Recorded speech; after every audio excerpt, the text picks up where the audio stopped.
Bem, esta é já a segunda lição que estamos estudando a respeito da seção 10 do livro Orientação da Criança, a disciplina e sua administração. É uma seção extremamente importante, por isso nós a estamos dividindo em 3 lições do nosso guia de estudos. E você pode, se você não tem o guia de estudo em mãos, você pode baixá-lo da internet neste site que aparece aí na sua tela. Para falar sobre esse assunto muito importante, estão com a gente 2 pastores, o pastor Geraldo Magela e o pastor César Gondalini. Muito bom ter vocês aqui com a gente. Sempre começamos falando de culto da família. Pastor César, o que você fez, hoje seus filhos já estão crescidos, mas o que você fazia para segurar a atenção dos seus filhos quando eram pequenos no culto da família? Eu e minha esposa, nós fazíamos o uso de ilustrações visuais. Na primeira infância, usávamos todos os dias o flanelógrafo. Aquele feltro com as figurinhas de feltro e tal. Exato. Então, eles assistiam a história bíblica de manhã e depois, durante o dia, a irmãzinha, que era maior, reexplicava para o irmãozinho.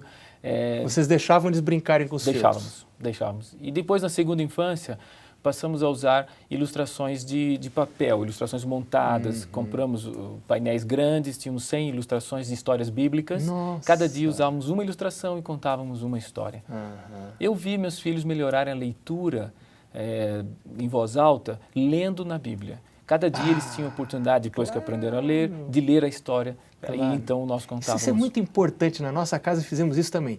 Cada dia um filho lê a história bíblica, ou depois mais velho já lê a meditação matinal, ou lê a inspiração juvenil.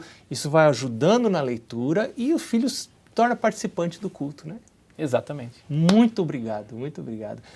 Pastor Geraldo, vamos para a lição então. Vamos lá, né? O que acontece quando o bebê manda na mãe? Pastor, a resposta é muito pesada, né? É muito forte. Porque diz a Escritura do Espírito de Profecia que Satanás toma o controle da mente da criança quando a mãe não domina o filho. Então é uma oportunidade para o demônio. Que coisa séria. Isso é muito forte, né? Quando eu que sou pai, que sou mãe, não tomo controle da mente do meu filho, alguém vai tomar esse controle. Satanás toma o controle da criança. E esse é o grande problema da humanidade hoje, né? Que coisa séria. Quando pastor César, que os filhos... Por que alguns filhos perdem todo o respeito pelos pais? Meus filhos não me respeitam, eu não sei o que fazer. Tem várias razões, mas qual é uma delas e nós estamos estudando aqui no guia de estudos? Veja, Ellen White, de forma inspirada, ela colocou que uma razão séria para os pais pedirem o respeito dos filhos é a permissividade. Os filhos esperam segurança por parte dos pais. Tem que ter limite. Os limites são margem de segurança. Daqui você pode, daqui você não... Tem hora para chegar, exatamente, hora para dormir, hora para levantar, hora para desligar a internet. E, de certa forma, é uma maneira de entender que são amados, porque tem alguém lhes protegendo. Eles querem isso. E a permissividade, na verdade, levará os filhos a perderem o respeito dos pais por não cumprirem a sua responsabilidade. Verdade. Que coisa séria. Pastor Geraldo, agora tem pais que trabalham muito e tem pais que fazem coisas importantes. Tem pais dentro da igreja que são líderes da igreja, pastores de igrejas grandes e pessoas no mundo secular que fazem coisas importantes. Ter um trabalho nobre justifica eu estar longe dos meus filhos? Nada, pastor, nada vezes nada justifica você ficar longe do seu filho. Você não ter a oportunidade de estar com seus filhos, principalmente quando eles são pequenos, crianças, né? Você tem que ter tempo com eles, você precisa transmitir a ele a sua amizade, a sua confiança, a sua segurança, a sua personalidade. Ou seja, uma vez que você teve filhos, você se torna responsável diante de Deus por esses filhos. E nessa vida moderna de tantos compromissos, né? Os pais se ocupam e trânsito. E é o que está acontecendo hoje na sociedade. Fica preso 2 horas no trânsito e não passa 20 minutos com o filho. E às vezes os filhos não têm nenhum dos dois, nem o pai nem a mãe, porque os dois trabalham fora, o filho sozinho. Está entregue à sorte, né? Se envolvendo às vezes com internet, com práticas homossexuais, outros... E é o que Satanás faz, ocupa o tempo dos pais para deixar o filho na mão dele, né? Exatamente. Então tem que ter muito cuidado e não justifica nem um bom emprego, nem uma promoção. Nem muita grana, nem dinheiro. Não, para você deixar o seu filho, né? Pastor César, agora alguns pais têm filhos muito difíceis. Tem filhos assim que quase desanimam os pais. o que os pais deviam fazer em vez de dizer para o filho, filho, olha, desisti de você, com você não posso mais, não posso com você? Muitos desses filhos são crianças que têm muita energia. Não deveríamos nós pensar do lado negativo, não posso com você, mas pensar do lado positivo. Se eles têm uma energia, uma capacidade tão grande, direcioná-la. Eu acho que Ellen White foi clara, ela diz, o mais importante aqui é a oração.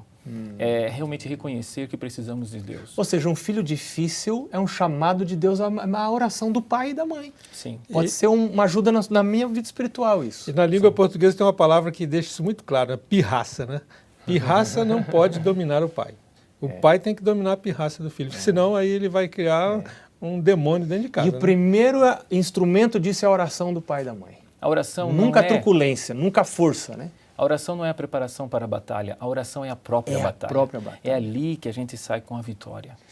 Agora, gente, tem pai e mãe que às vezes não estão bem no casamento. E eles começam a entrar em conflito os dois.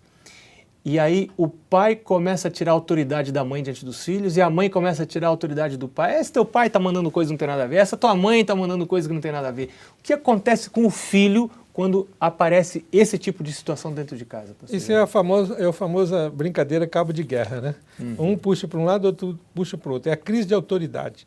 Às vezes a mãe é muito áspera, o pai é muito brando ou vice-versa, e isso cria na mente do filho uma divisão.